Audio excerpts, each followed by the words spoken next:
আবারও নতুন করে রাজ্যে হানা দিয়েছে করোনা সংক্রমণ। সম্প্রতি বিভিন্ন স্বাস্থ্য প্রতিষ্ঠানগুলিতে চাহিদা বেড়েছে রক্তের, আর চাহিদা পূরণ করতে এগিয়ে এলো হুগলি গ্রামীণ পুলিশ। শুক্রবার চণ্ডীতলা থানার উদ্যোগে প্রায় ১.৫ দশক পর স্বেচ্ছায় রক্তদান কর্মসূচি অনুষ্ঠিত হলো।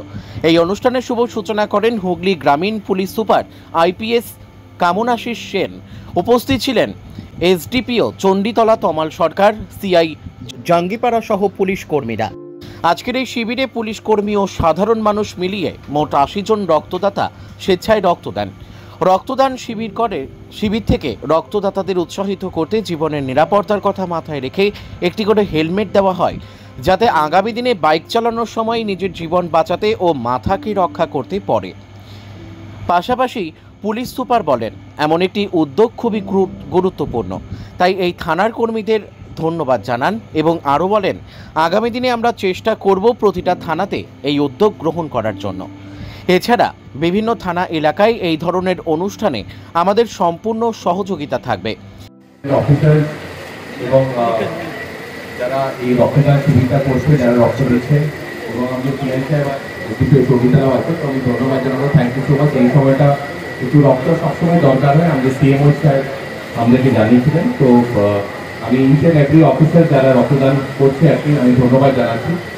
আর আমি আশা করছি যে আমরা টাইম টু টাইম অন্য থানাতেও হচ্ছে এরকমই রক্তদান শিবির। তো থ্যাংক ইউ সো মাচ। আমি আশা করছি আমরা will be able to deliver. আমরা পাবলিককে নট জাস্ট পুলিশিং বা অন্যদিকেও আমরা যদি ওনাদের জন্য আমাদের সার্ভিস আমরা চালিয়ে দেবো। Thank you so much. ধন্যবাদ। পুলিশ কর্মী ও সাধারণ মানুষের সহযোগিতায় এত রক্ত দেওয়ায় খুশি চণ্ডীতলা থানার ভারপ্রাপ্ত আধিকারিক অনিল রাজ। আগামী দিনেও এই ধরনের নানা সামাজিক অনুষ্ঠানের মাধ্যমে মানুষের সাথে মানুষের পাশে থাকতে চান তিনি।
ঋতুপর্ণা কোলের রিপোর্ট, বেঙ্গল আনলিমিটেড।